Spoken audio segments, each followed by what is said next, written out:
The prophet Yirmeyahu, Jeremiah, chapter 17. Yehuda's sin is written with an iron pen. With a diamond point it is engraved on the tablet of their hearts, and on the horns of your altars. As they remember their children, so they remember their altars and their sacred poles by the green trees on the high hills. My mountain in the field, your wealth and all your treasures will be plundered, because of the sin of your high places throughout your territory. You will relinquish your hold on your heritage which I gave you. I will make you serve your enemies in a land you do not know. For you have kindled my fiery anger, and it will burn forever. Here is what Adonai says. A curse on the person who trusts in humans, who relies on merely human strength, whose heart turns away from Adonai.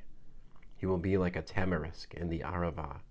When relief comes, it is unaffected, for it lives in the sun-baked desert, in salty, uninhabited land. Blessed is the man who trusts in Adonai. Adonai will be his security. He will be like a tree planted near water. It spreads out its roots by the river. It does not notice when heat comes, and its foliage is luxuriant. It is not anxious in a year of drought, but keeps on yielding fruit. The heart is more deceitful than anything else and mortally sick. Who can fathom it? I, Adonai, search the heart. I test inner motivations in order to give to everyone what his actions and conduct deserve. A partridge hatches eggs it did not lay. Like this are those who get rich unjustly.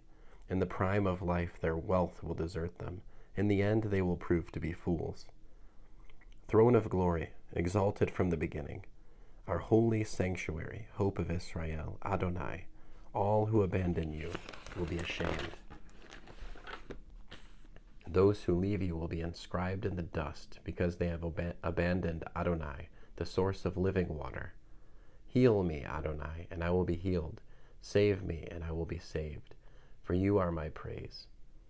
They keep asking me, where is the word of Adonai? Let it come now. As for me, I have not run away from being a shepherd who follows you. You know I didn't want this fatal day. What came from my lips has been clear to you. So do not be my ruin, you my refuge on the day of disaster. Let my persecutors be ashamed, not me. Let them be terrified, not me.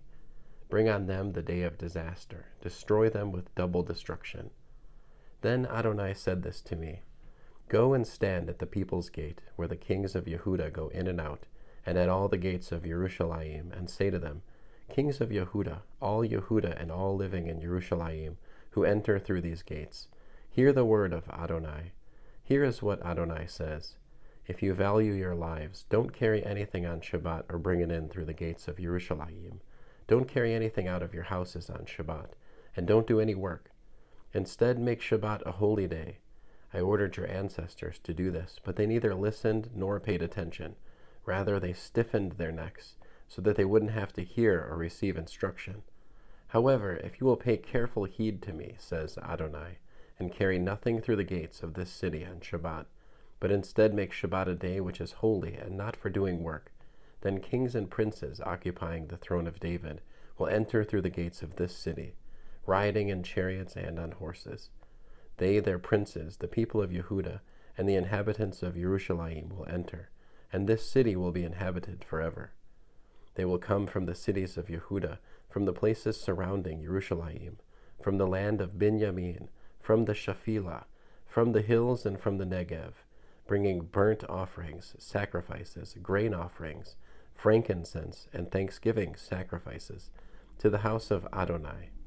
But if you will not obey me and make Shabbat a holy day and not carry loads through the gates of Yerushalayim on Shabbat, then I will set its gates on fire.